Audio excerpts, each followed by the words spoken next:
Hey everyone, we're here in beautiful Kona, Hawaii, and we got the 2009 Ford Ironman World Championship a couple days away, but it's also 20 years since the greatest Ironman race of all time. And with me, the two legends of Ironman, Mark Allen and Dave Scott, who are the principals, and seriously, a race that no one has captured, no one has come close to duplicating here on the Kona coast. First of all, guys, for you, Dave, you went into that race as the six-time champion, and Mark Allen had been the guy who'd been basically knocking at the doorstep for a number of those years. What were your thoughts going into that race? Well, it's 20 years ago, Bob. I mean, they're not. You remember every second of it. They're not quite as acute as they were 20 years ago. No, I do remember. Mark and I raced a couple times, and we had I felt a great race. Mark had an epic race in the Gold Coast, and I really thought, if Mark was on his game as he had been in these other races, that he'd be a formidable foe in that race. And I was still confident that if we were together on the bike, right, a big if, that I would still have a great marathon in the end. So, Mark, you'd had so much success everywhere else in the world. You'd won, Nice 10 times. You'd won everything else except for this race. What did you do differently going into '89? Especially after you did this disappointed in '88. He wasn't there in '88. You have flat problems, and now you're coming back to '89. You have to wonder if you're cursed on this island, and you have to wonder if you could ever beat this guy. I really didn't know if I could. Like you said, Dave and I had some actually amazing races, different places around the world at different distances, and I was pretty successful at those. But here it was 0 for 6, and I just didn't know if I had what it would take. I had been able to stay with Dave for 3/4 of the race, but like they say, it's not the person that leads longest who wins. It's the one who comes across the finish line in first place. And so in '89, I was 7 years into attempting to try and be one of the best or the best here in Hawaii, and I hadn't been able to do it. My other competitors, my family, the press, everybody was saying, go to the other races where you have a little better chance of success. It would have been a good idea. I think it would have been a great idea. This close to saying, you guys are right. It's too hot, it's too windy, Dave is too strong, and I couldn't see myself winning unless he had a bad race. But as we all know, Dave Scott does not have bad Ironmans here in Kona on the Big Island. Never. So my focus really in '89 was to just see if I could come here and have my best race, which meant not walking on the marathon, pacing it correctly, and to just see what that would be. And I didn't know if it was enough to beat Dave on his best day. And so, Dave, as the day is unfolding, you guys come out of the water, you're right together, and Mark basically looks at you as the guy who's going to set the pace. I mean, why not have a tour guide who knows how to win the thing? Makes perfect sense to me. So, but you like to race from the front. You like to be the guy pushing the pace. Were you aware of where Mark was at throughout that entire bike ride? I was aware of where Mark was on the swim. Oh, okay. So I knew that guy who kept clicking my feet back there was Mark. I knew you liked that. So yeah, really enjoyed that. So I'm back here. Hey, I'm not going anywhere. I could be here all day. That guy was. So, and I felt solid on the swim, but I had to sort of temper it, knowing that hey, it's early on. Let's wait till we get on the bike. And the bike, ironically, I felt pretty solid through the whole ride. Yeah. And, Wolfgang was ahead of us, and I kept thinking, I'd really like to catch him. At the same time, maybe Mark could drop off on the backside. And I never saw Mark. And in hindsight, when you have an opportunity to see your competitors, and I didn't like his strategy at the time, I said, well, that's not a good strategy. I'll be the leader. Right. And you just follow me. But I couldn't read his signals. You can't read body language on a bike. You can't see someone's breathing rate. If you're pressing one of the climbs coming back from Javi and you notice that your competitor's kind of laboring a little bit or they're over-geared, I couldn't see that with Mark. Right. And so when we were on the Queen K coming back, I did feel a couple times that I felt as though, okay, I'm going to try to open up this gap on Mark, and that didn't happen. He was right there. I knew he was there even though I didn't see him, and so it came down to the run. And I mean, Mark, obviously you wanted to make sure you were close to this guy. He was your tour guide. As you came closer to town and knowing you have to do this marathon, 2 years earlier you'd gotten away from him. and then he caught you later in the marathon, and the same thing had happened in '84. What were your thoughts going in the marathon? But back then, you'd also not done the long training days that you had done in New Zealand leading into this race. So what were your thoughts early in the run when obviously Dave went out pretty fast? Well, my training in '89 was different. I spent a 6-week block of the springtime in New Zealand doing some miles that really were mind-boggling to me, and I saw that I could actually do some really amazing training if I simplified my life and just focused on it. So physically, I felt like I was in a better place, but you know, like Dave said, I shadowed him the entire bike ride. Even, you know, he would look back once in a while to kind of maybe get a glimpse. Yeah. And every time he looked back, I'd turn my head the other way. You know, I didn't want him to see my face. Right. And Yeah. part of it was just that strategy of if somebody doesn't know how you're feeling, they don't know what they need to do to break you, or if they can break you. So when we started the marathon, you know, I had no idea what kind of a race I was going to have or Dave was going to have. I just knew that when we took off through town, and that year, the way the marathon is, you had a 10K through town, Right. which means that you have roughly 6 miles where you have thousands of people pumping you up, cheering, giving you energy, and it can be a very false sense of feeling great because you're absorbing all that. When you get out of town, then you are hit with the reality of how you are feeling, how the other competitor is feeling. But Dave set a pace that was absolutely suicidal, and I knew it. But at that point, I didn't care. I thought, you know what? If I blow up, I'm going to go down with the best. And so Exactly. I was waiting. You were waiting for him to blow up. And as you guys were running and you're out on the Queen Highway, all the excitement of town is gone, but there was still this cocoon of people around you out on the Queen Highway. As you guys were running along the Queen Highway, Mark had inside position to get aid, and you basically had to surge a little bit just to get aid at the stations. When you look back on it, do you look at that as a potential mistake during that race? Well, I think you can single out, you know, a lot of different moments where Yeah. I think, well, I coulda. Yeah. But, you know, you try to monitor your energy Yeah. and keep it as even as you can. And I remember as we were along Lee Drive here on that 10K section, and the pace was fast, I did have the inside pull, and Mark came in on the inside, and I just thought, you know, we should probably just share that because it is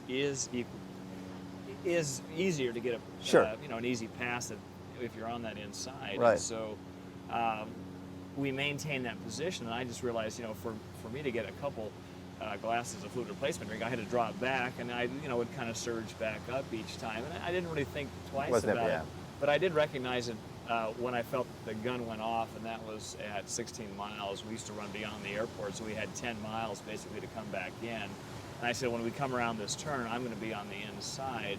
And whether Mark realized it or not, he moved on the inside. I said, well, that's okay. I'll just keep doing what I'm doing. Right. So, Yeah. you know, it played out, but really at that 16-mile mark, besides the opening 6 miles, I felt like, okay, now we're really going to race, and that last 10 miles is going to be the decider. So Mark, 10 miles to go.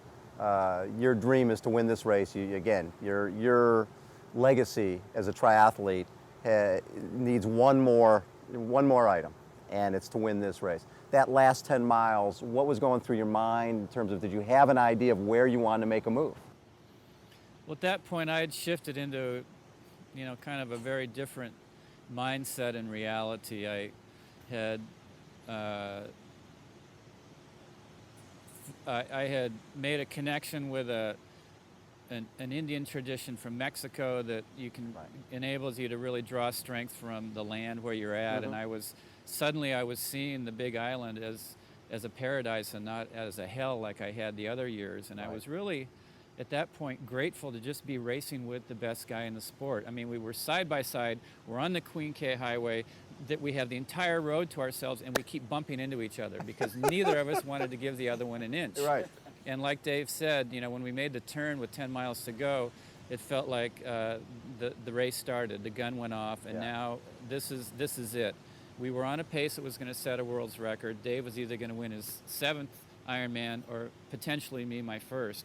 And it just got faster and faster and faster. And I could feel that this guy next to me, there was nothing I could do to intimidate him. There was no surge or ploy that I could do that would break him mentally. I had to outrace him, and that was an incredibly daunting thought. And to finally answer your question, I had in the back of my mind that if somehow we were together the entire run, that on the last long uphill before we dropped back down into town, that would be where I would try to make a break. Right. And I had seen that Dave was actually, in my sense anyway, was that he was actually getting a little slower on the uphills. So to play cat and mouse, when we would go on the uprises, I would actually drop behind him a few paces to make him think, well, maybe he wasn't slowing down, or that maybe he was weaker. You're doing anything you can Right. to give yourself An that edge. little ounce Absolutely. of confidence, Yeah. in an impossible situation like that. And, the move did come at that final aid station before we launched up the final last uphill. Dave actually did get the inside track on that aid station, and he kind of reached around to get, some sustenance, and something inside me just said, go. And it was like I was shot out of a cannon, and right as I was going to reach to get my final moment of nourishment, I took off. I didn't get water. I didn't get any fluid replacement drink, anything. And I thought that may be suicide, but it just seemed right. And I took off, and literally in that moment where Dave reached, he had to look back, a gap began to open up, and that was the beginning of the moment for me. And for you, Dave, you were planning to make the move at the top of the hill. Yeah, I'd always felt, despite my unsightly running form, that I could run well on the downhill. Yeah. And I've never really felt, what people have described, that huge discomfort in your legs. Obviously, I was very fatigued in the race, knowing we had 2 miles left. Mark was right there. One of us has to do something. And I had thought, before the race had begun, that if we were together on the run, if we were actually going to be together, that I would break Mark on that last downhill. And it's 3/4 of a mile and a pretty good slope, and it is, really can throttle your legs at the end. And I just felt as though, I'd glide up to the top, we'd be together, and then I would make that distinctive move. But by then, when Mark made that move, at the aid station, it took me, prior to that, almost a mile, I don't know if Mark sensed this, to slowly inch up. And I said I need to conserve my energy because, soon I'm going to be on this downhill and I'm going to break Mark. So I said, I'll just bide my time and slowly close that gap, reach the next aid station, and that's when Mark made his move. And, each step he would pick up another 6-8 inches. So Mark, coming down that final stretch, Elite Drive, this has been a goal for you for 7 years to finally win that race, to really cement your legacy as one of the greatest triathletes in history. What were your thoughts coming down Elite Drive? It was that feeling of absolute ecstasy and a feeling like, finally, I have done it. You go from having the biggest smile on your face to having tears coming down. But that one win wasn't necessarily a legacy builder. It was just a great moment for Dave and I. To have pushed each other to that extreme. He broke his record by almost 15 minutes or something. 18 minutes. That's a big chunk of time. Yeah. And to be a part of that was, such an honor. And for me personally, it was a big moment, and it really took me all year to really feel like I absorbed how amazing that race was in the year that followed. Yeah. And you guys went a lot of years with really not talking amongst each other about that race. I mean, obviously idiots like me talk about it all the time, but were there ever any questions you had for him about his strategy that day? Yeah, I mean, I think new things come out every time we sit down and talk about it. That the moments where Mark's describing where I was seemingly falling back a little bit on the hills, and that was my strategy to drop back, and the moment that I was trying to break away. Yeah, I wanted to get into his head to think, what were you actually thinking during that race? How did you feel physically? Did you have moments, as we all do, where you think, oh my gosh, I don't think I can hang on? Well, I had moments on the bike where I said, gee, I hope Mark doesn't have a big surge right now because I feel flat.